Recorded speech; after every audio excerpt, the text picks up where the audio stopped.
podido cavar al ritmo del sol y que nadie todavía derecho de los Estados Unidos ni de nadie en el mundo a determinar qué tipo de armas pueda tener dentro de sus... Yo no dije exactamente que esperaba. I didn't say.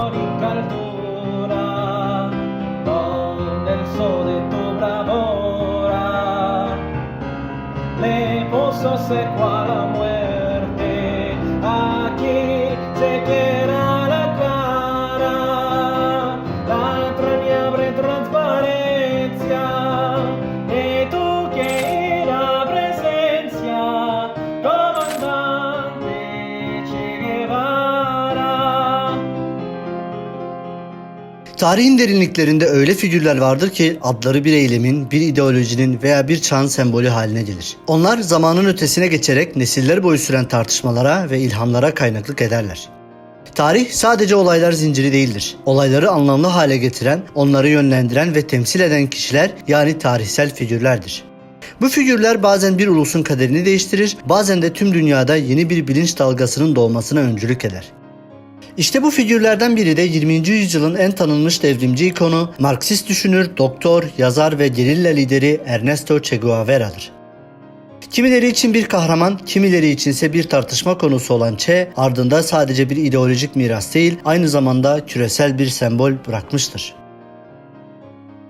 Bu videoda Arjantin'in üst orta sınıf bir ailesinden çıkan bir doktorun nasıl bir devrime öncülük ettiğini, bir aydının nasıl bir savaşçıya dönüştüğünü ve idealist bir ruhun nasıl küresel bir simgeye evrildiğini detaylıca inceleyeceğiz. Doğduğu topraklardan Latin Amerika'nın yoksul köylerine, Küba'nın şekillenmesinden Kongo ormanlarına, oradan da Bolivya'nın Sarp dağlarına uzanan kısa ama son derece yoğun, tutkulu ve çelişkili bir yaşamın kronolojik izlerini süreceğiz. Ernesto Che Guevara'nın doğumundan trajik ölümüne, devrimci yolculuğunun her bir evresini akademik bir perspektifle ele alacak, eylemlerinin ardındaki felsefeyi, siyasi kararlarını ve ardında bıraktığı karmaşık mirası analiz edeceğiz. Bu sadece bir biyografi değil, aynı zamanda 20. yüzyılın siyasi çalkantılarının, ideolojik çatışmalarının ve insanlık hallerinin bir portresi olacak. Ancak videoya geçmeden önce daha güzel içeriklerin gelmesi siz değerli izleyicilerimizin desteklerine bağlıdır. Lütfen videoyu beğenip kanalımıza abone olmayı unutmayınız. Ayrıca video ve kanalımızla ilgili eleştiri, görüş, öneri ve araştırmamızı istediğiniz konuları isterseniz videonun yorum kısmına, dilerseniz de topluluk kısmına yazarak belirtebilirsiniz. İyi seyirler.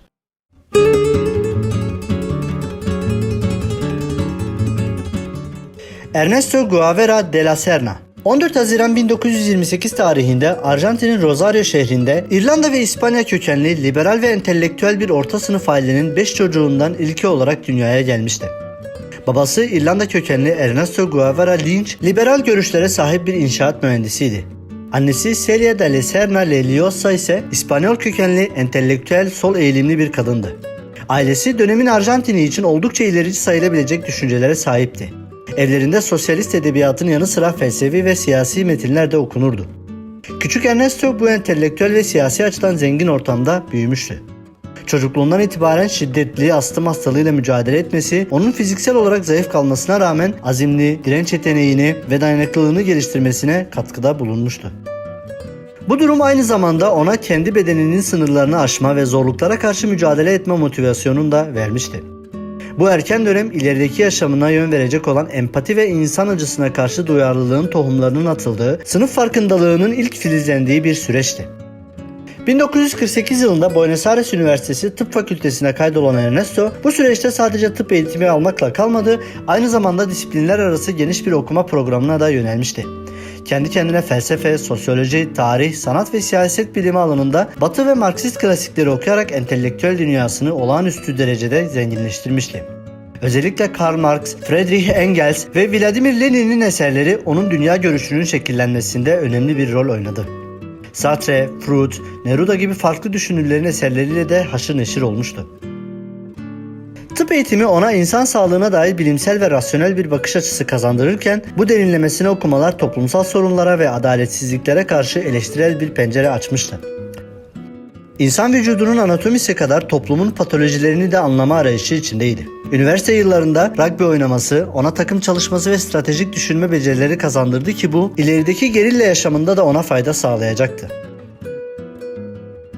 Che Guevara'nın hayatında ideolojik gelişiminde dönüm noktası yaratan en önemli deneyimler 1951-52 ve 1953-54 yıllarında yaptığı iki büyük Latin Amerika motosiklet gezisi olmuştu.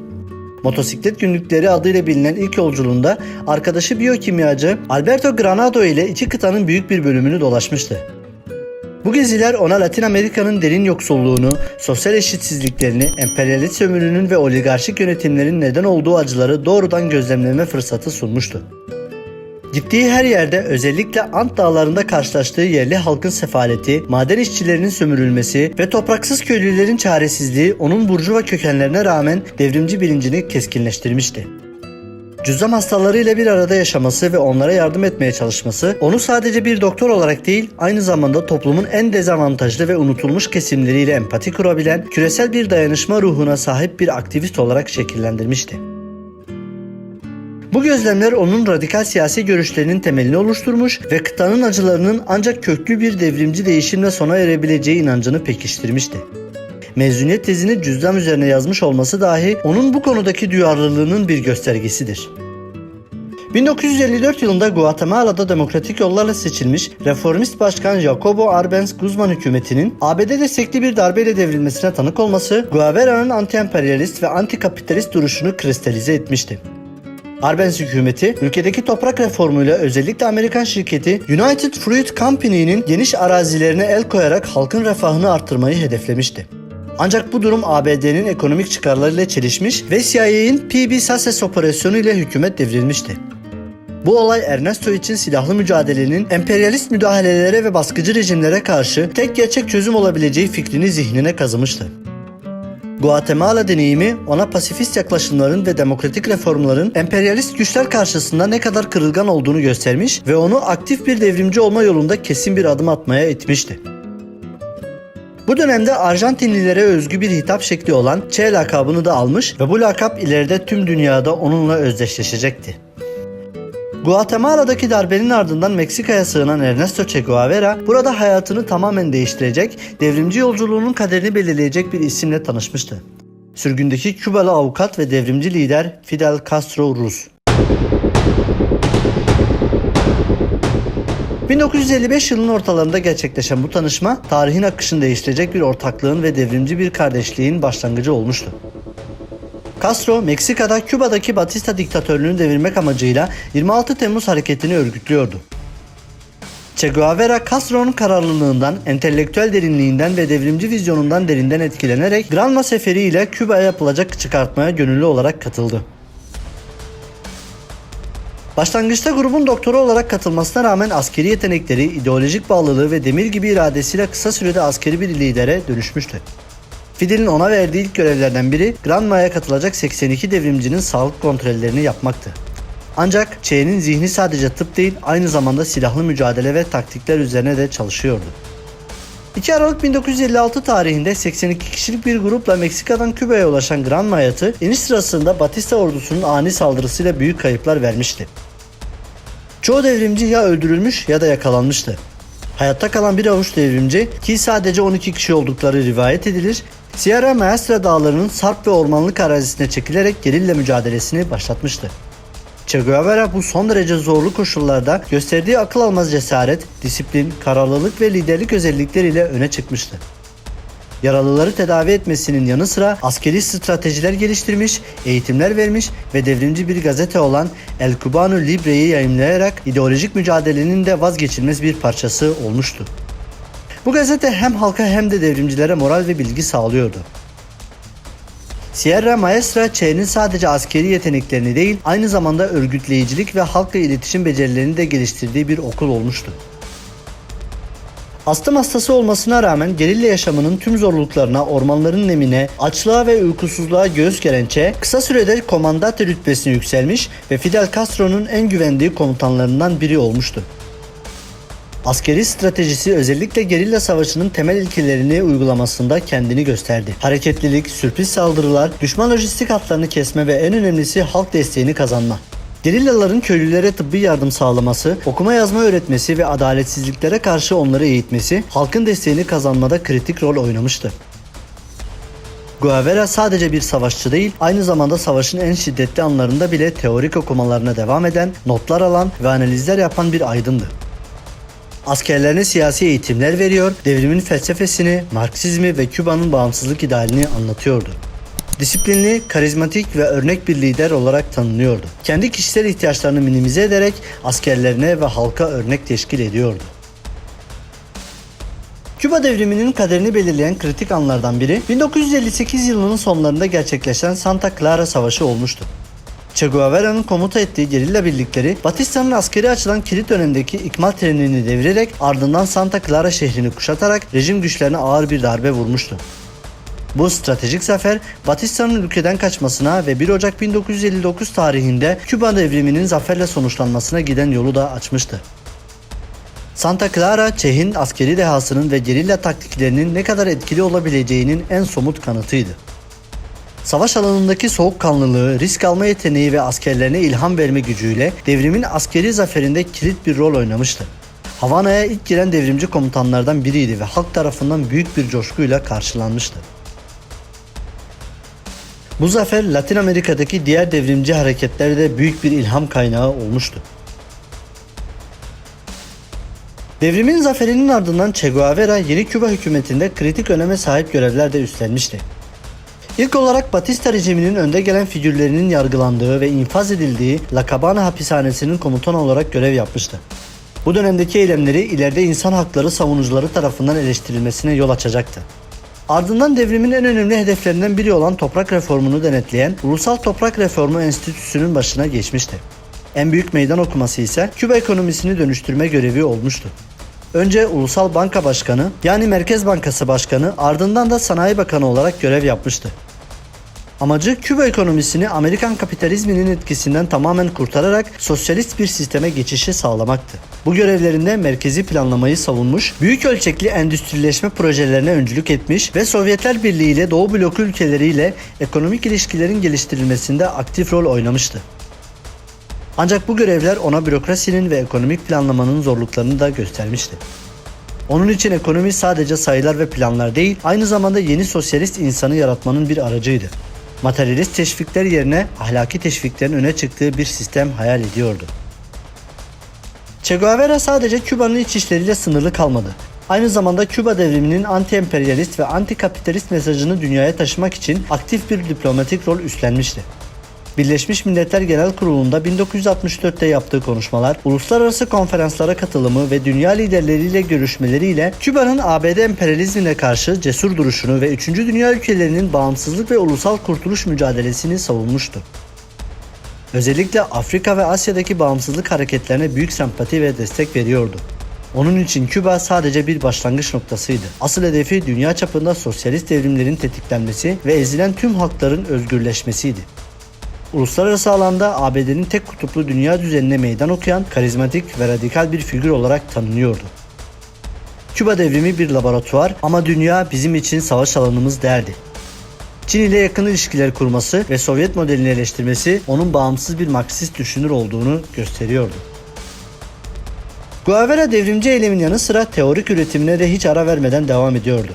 En bilinen eserlerinden biri olan Gerilla Savaşı adlı kitabı, Latin Amerika ve diğer bölgelerdeki gerilla hareketleri için temel bir el kitabı niteliği taşıdı. Bu eserinde gerilla odağı Foucault teorisini ortaya atmıştı. Yani kırsal tabanlı, küçük ama kararlı bir gerilla grubunun dışarıdan büyük bir halk desteği olmadan bile kıvılcımı çakıp zamanla halkın pasif desteğini aktif bir harekete dönüştürerek iktidarı ele geçirebileceği tezini savunuyordu. Bu teori o dönemde birçok Latin Amerikalı devrimci tarafından benimsenmişti. Ayrıca yeni insan kavramı üzerine de yoğunlaştı. Kapitalist değerlerden arınmış, dayanışmacı, fedakar ve devrime adanmış, materyalist teşviklerden ziyade ahlaki teşviklerle hareket eden bir birey tipini idealize ediyordu. Marksist-Leninist ideolojinin Latin Amerika koşullarına uyarlanması ve sürekli devrim prensibi üzerine derinlemesine düşünceler geliştiriyordu. Kendi hayatı bu yeni insan idealinin somut bir örneğiydi.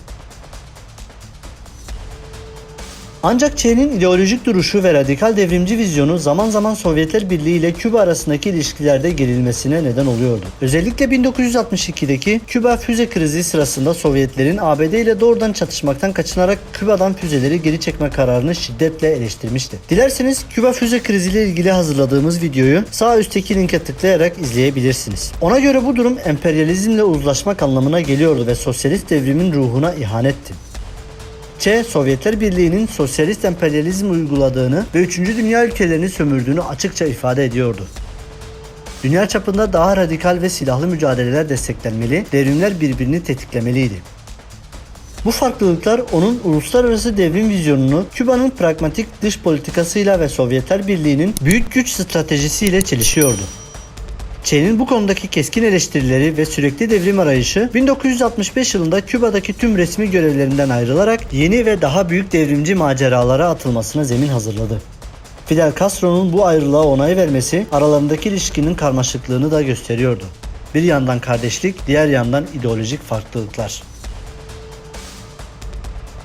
1965 yılında Küba'dan ayrılma kararı Che Guevara'nın yaşamının en dramatik ve trajik dönemeçlerinden biriydi. Fidel Castro'ya yazdığı ikonik veda mektubunda tüm resmi görevlerinden, Küba vatandaşlığından ve komutanlık rütbesinden feragat ettiğini, asıl görevinin dünyanın başka yerlerinde savaşmak olduğunu ve emperyalizme karşı mücadeleyi sürdürmek olduğunu belirtiyordu. Bu, kişisel bir fedakarlık ve ideolojik bağlılığın zirvesiydi. İlk durağı gizli operasyon olarak nitelendirilen, bağımsızlığını yeni kazanmış ve iç savaşlarla boğuşan Afrika kıtası. Özellikle de Kongo olmuştu. Burada Laurent Desire Kabila liderliğindeki Marksist isyancılara askeri danışmanlık ve gerilla eğitimi verilmişti. Ancak Kongo deneyimi yerel liderlerin disiplinsizliği, örgütlenme eksikliği, etnik ayrımlar ve ABD destekli paralı askerlerin etkinliği nedeniyle büyük bir başarısızlıkla sonuçlanmıştı. Bu başarısızlık Guevara'ya devrim ihracatının karmaşıklığını, yerel koşulların önemini ve salt ideolojinin pratikteki zorluklarını acı bir şekilde göstermişti. Kendi otobiyografisinde bu dönemi bir felaket olarak nitelendirecekti. Kongo'dan dönüşünün ardından kısa bir süre Küba'da gizli kalan ve kendini toparlayan Che Guevara'nın bir sonraki ve son durağı Güney Amerika, özellikle de Bolivya olmuştu. 1966 yılının sonlarında kılık değiştirerek sahte bir kimlikle ve sakalları kesilmiş bir halde Bolivya'ya girdi. Amacı Latin Amerika'da 1, 2, 3 birçok Vietnam yaratmak ve kıtadaki devrimci mücadeleyi Bolivya'dan ateşlemekti. Bolivya'nın dağlık ve ücra bölgelerinde küçük bir gerilla grubu kurdu. Ancak buradaki koşullar Küba'dan çok farklıydı ve Guevara'nın beklentilerini karşılamamıştı. Halk desteği son derece zayıftı. Zira Bolivya köylüleri toprak reformuyla zaten toprak sahibi olmuş ve devrime de ilgisizdi. Yerel Komünist Parti işbirliği yapmaktan çekiniyor, hatta köstek oluyor ve en önemlisi ABD'nin Orta İstihbarat Teşkilatı CIA ile Bolivya ordusu arasındaki istihbarat ve askeri işbirliği son derece güçlüydü. CIA, Che'nin Bolivya'da olduğunu hızla tespit etmiş ve onu avlamak için özel birimler eğitmişti. Che'nin gerilla grubu bu elverişsiz koşullar altında kısa sürede Bolivya ordusunun ve ABD'nin özel harekat birimlerinin hedefi haline gelmişti. Sürekli takip ediliyor, pusuya düşürülüyor, erzak sıkıntısı çekiyor ve gerilla sayısı giderek azalıyordu. Grubu tükenme noktasına gelmişti. 8 Ekim 1967 tarihinde La Higuera köyü yakınlarındaki Yuro geçidinde Bolivya ordusu tarafından ağır bir çatışmanın ardından yaralı olarak ele geçirilmiş, yakalandığı sırada dahi direniş göstermişti. Ancak bacağından vurulmuş ve silahları hasar görmüş halde sayıca üstün düşman karşısında çaresiz kalmıştı. Son sözlerinden birinin kendisini yakalayanlara "Beni canlı yakalamayın, aksi takdirde intikamım korkunç olur" olduğu rivayet edilir. 9 Ekim 1967 tarihinde Bolivya'daki Valle Grande'nin La Higuera kasabasında CIA'nin de baskısı ve talimatıyla Bolivya ordusu tarafından infaz edilmişti. Cesedi devrimci bir şehidin yaratılmasını engellemek amacıyla gizlice gömüldü ve yeri yıllarca bilinmedi. Ancak ironik bir şekilde onun infazı Che'yi bir efsaneye, tüm dünyada baskıya karşı direnişin ve devrimci idealizmin ölümsüz bir sembolüne dönüştürmüştü. Ölümünün ardından çekilen ve İsa'nın çarmıhtan indirilmiş halini andıran fotoğrafı onun ikonik imajını pekiştirmiş ve bu imaj küresel bir popüler kültür fenomenine dönüştürmüştü. Ölümünden 30 yıl sonra 1997'de kalıntıları bulunarak Küba'ya getirilmiş ve Santa Clara'da onuruna inşa edilen anıt mezarına defnedilmişti. Ernesto Che Guevara ölümünden sonra 20. yüzyılın en tanınabilir, en tartışmalı ve en etkileyici figürlerinden biri haline gelmişti. Bir yandan ABD emperyalizmine karşı mücadelenin, sosyalist devrimin ve 3. Dünya bağımsızlık hareketlerinin ilham kaynağı olarak yüceltilip dünyanın vicdanı olarak anılırken, diğer yandan totaliterlik, şiddet ve insan hakları ihlalleriyle ilişkilendirilerek ağır eleştirilere maruz kalmıştı. Onun yüzü protesto hareketlerinden ticarileşmiş ürünlere, sanat eserlerinden akademik tartışmalara kadar geniş bir yelpazede yer buldu. Che Guevara'nın mirası hem teorik hem de pratik anlamda etkisini sürdürüyor, onun gerilla odağı yani Foucault teorisi birçok devrimci harekete ilham veriyordu. Ancak daha da önemlisi onun idealizmi, fedakarlığı, yoksulluk ve eşitsizliklere karşı ödün vermeden duruşu özellikle genç nesiller arasında popüler bir isyankar ve değişim isteyen imajı yarattı.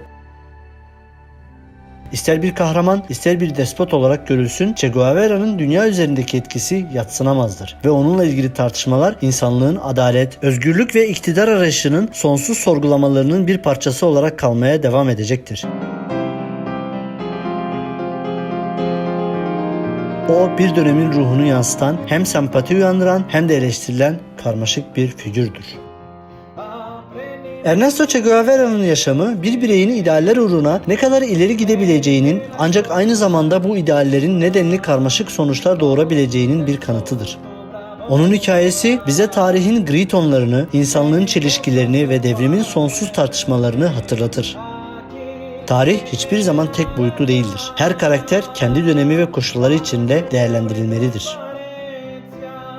Umarım Ernesto Che Guevara'nın detaylı biyografisi onun karmaşık kişiliğini ve dünya üzerindeki etkisini daha iyi anlamanıza yardımcı olmuştur. Unutmayın, tarihi anlamak, bugünü ve geleceği daha doğru yorumlamak demektir. 20. yüzyılın en ikonik isimlerinden olan Ernesto Che Guevara'nın hayatı bu şekildeydi. Umarım videomuzu beğenmişsinizdir. Video ve kanal ile ilgili eleştiri ve düşüncelerinizi hem videonun altındaki yorum kısmına hem de kanalımızdaki topluluk sekmesine yazarak belirtebilirsiniz. Daha güzel içeriklerin gelmesi siz değerli izleyicilerimizin desteklerine bağlıdır. Lütfen videoyu beğenip kanalımıza abone olmayı unutmayınız. Bir başka videoda görüşmek üzere, esenlikle kalın.